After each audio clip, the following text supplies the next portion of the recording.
الو خوب هستی؟ سلامت. من 2-3% بیشتر شارژ ندارم، داره خاموش میشه.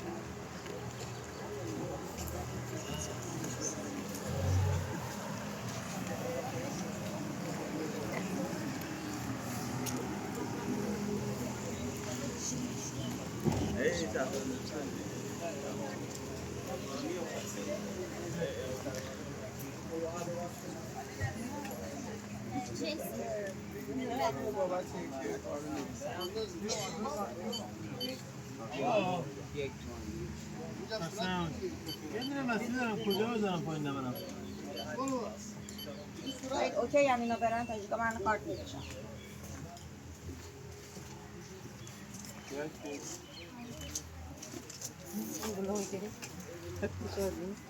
بذار همه بیان. بذار همه بیان. دکتر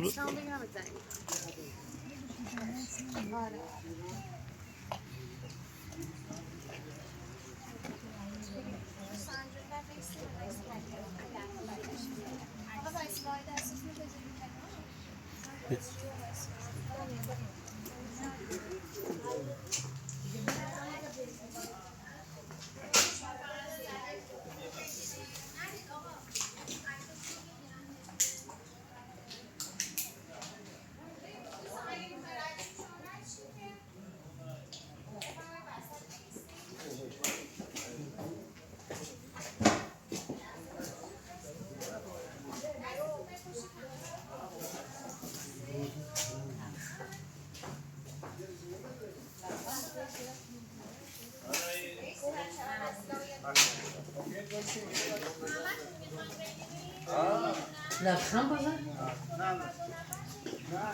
من بگم دوست میکنم آجا آیه من بگم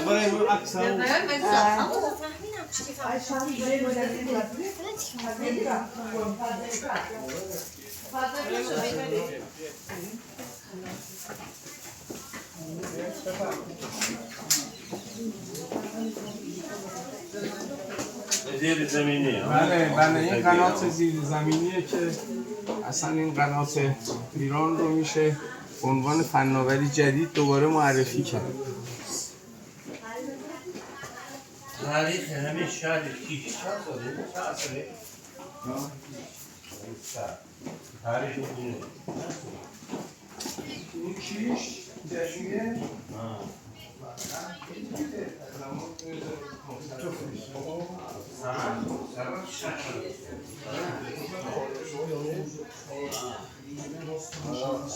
تمدن دنیا هزار ساله آبیار کنی. باشه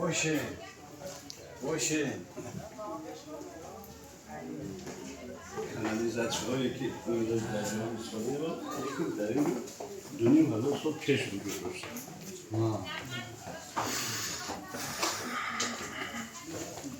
در سرز 6000 سال پیش همین کانالیزاسیون آبیار کنی. سرز ما همه جوش عملی که سرز تاثیری کدام یک جوش رو رفته بود ما کنیم باید رفته بروش.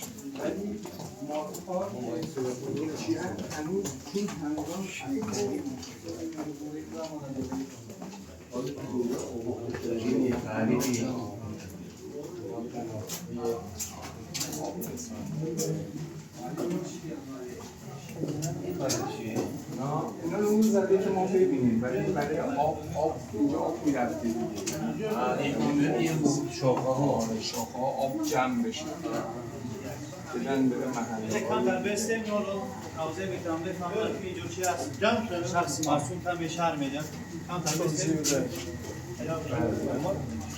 سلام دوستان خوش اومدید صبر کنیم براتون زیاد مرحبا سر کنید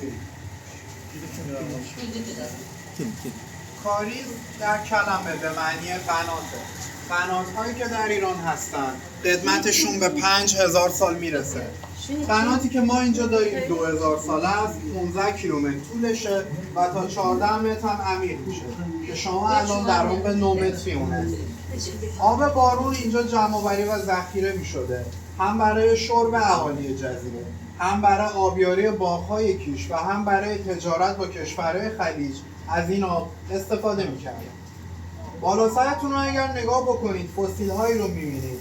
قدمت این فسیل‌ها بین 53 میلیون تا 570 میلیون سال تخمین زده میشه که نمونه‌های بیشتری از این فسیل‌ها رو میتونید جلوتر تو موزه هم ببینید با شناسنامه‌هاشون از آلمان. اگر سوالی هست من در خدمتم. اگر جایی رو متوجه نشدید به انگلیسی بگید. جان؟ میگه جنسش از چیه؟ موادش از چیه؟ مرجانی. مرجانی چی وظیفه داره؟ چه قسمت میخواد؟ میگه آب جمعش دست آبی باران.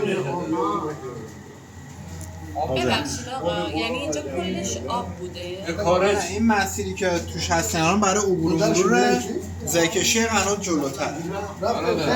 همین کار نه قنات. آواز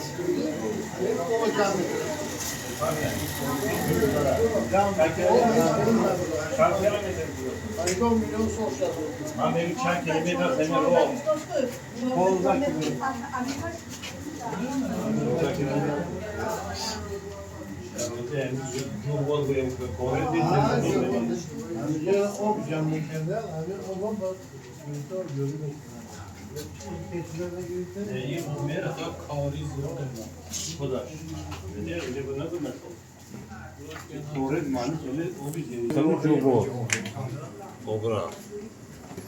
Obra بوده توجیکی ها؟ یعنی چهار شد این چوهش باشه چوه این چوه آبی بزنم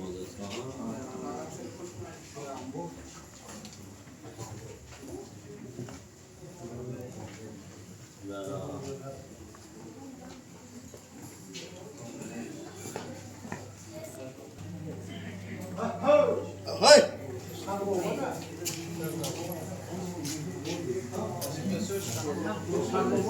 دوستان همگی خیلی خوش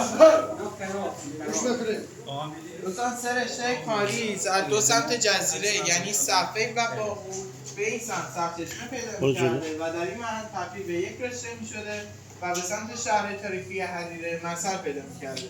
در طول این 15 کیلومتر 274 حلقه چاه وجود داره که شما تو این 1 کیلومتر که امروز بازدید می‌کنید فقط 74 تاش واقع شده. یکیش هم بالا سرمونه که به صورت مخروطی شکل طراحی شده که شما بتونید خیلی بهتر لایه‌های فسیلی و قطرش رو مشاهده کنید.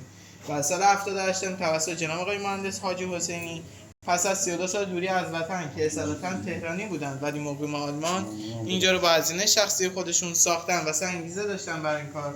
یکی آب شیرین قنات، بافت و فسیلی و هوای معتدل. اگه سوالی هست در خدمت. خواهش می‌کنم. دوستان جلوتر یک عکس یادگاری بگیرید زیر تابه. چی یادگاری هست؟ عکس جلوتر. عکس بگیرید. بله.